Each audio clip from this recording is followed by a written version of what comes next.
Hello everyone and welcome. My name is Katrina, and today we will be talking about Saint István, the first Christian king of Hungary. Now, we're actually here in Budapest right now, and you can see behind me the Basilica of Saint István.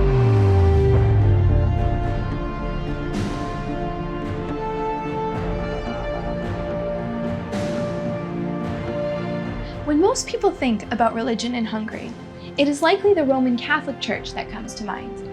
After all, according to statistics, 38.9% of Hungarian citizens identify as Roman Catholic, 13.8% as Protestant, but only 0.1% identify as Orthodox Christian. Given this discrepancy, one might wonder what Hungarian identity has to do with Orthodoxy. Well, what he or she may be surprised to learn is that the Christianization of Hungary actually began before the official schism between East and West. This has left the question of canonicity more ambiguous at times, and it has also meant that there are several Hungarian saints who are recognized by, but perhaps lesser known in, the Orthodox Church. Most significantly, Saint István, or Saint Stephen as he is known in English, is also celebrated as a saint in our Holy Orthodox Church. Saint István is a patron saint of Hungary and is celebrated annually in Hungary for Christianizing the Magyars in the 1000s. Saint István, who was given the pagan name Vajk at birth, was born around 975 in Esztergom, a city located 46 kilometers northwest of the nation's capital, Budapest. The saint died in the year 1038, just 18 years before Rome broke communion with the Church.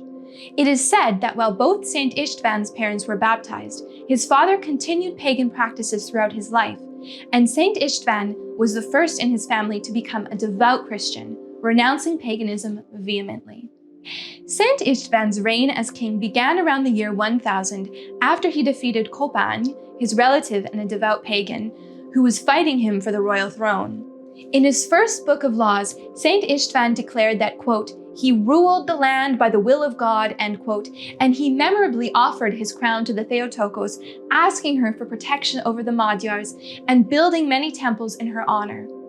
One of Saint István's principal aims during his rule was to transform Hungary into a Christian state.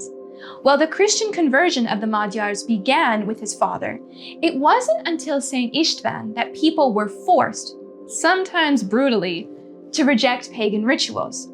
During his reign, church and state became closely intertwined.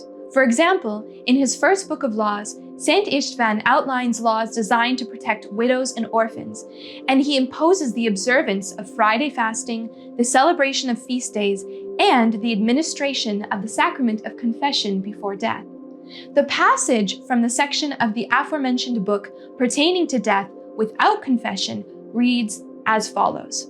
Quote, if someone has such a hardened heart, God forbid it to any Christian, that he does not want to confess his faults according to the counsel of a priest, he shall lie without any divine service and alms like an infidel.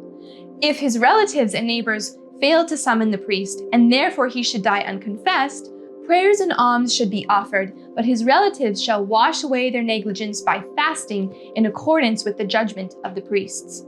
Those who die a sudden death shall be buried with all ecclesiastical honor, for divine judgment is hidden from us and unknown. An English translation of the entire first book of laws by Saint István can be found online.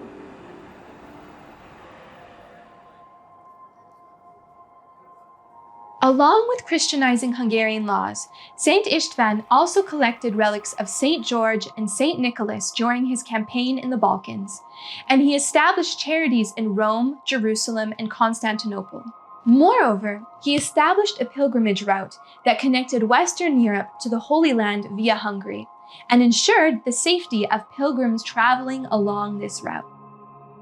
The process of Saint István's canonization was initiated by his cousin's grandson, King Ladislaus of Hungary, and was carried out under the rule of Pope Gregory VII on August 20th, 1083. Saint István's right hand has been preserved and can be venerated today at the Saint István Basilica, the Catholic Basilica, in Budapest. So, one may inquire.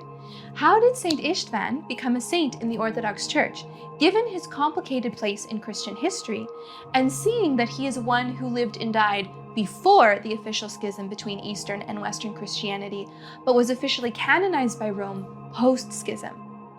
As you may have guessed, it took some time for the great Hungarian saint to be recognized by the Orthodox Church.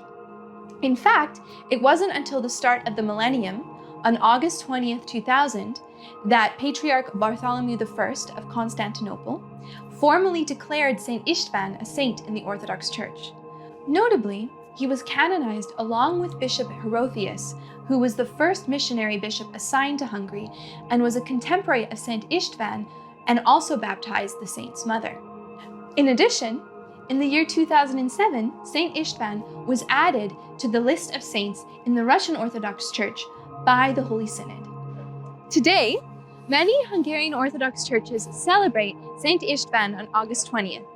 This day is a national holiday in Hungary that celebrates the founding of the Hungarian state and commemorates Saint István's protection of his people against paganism.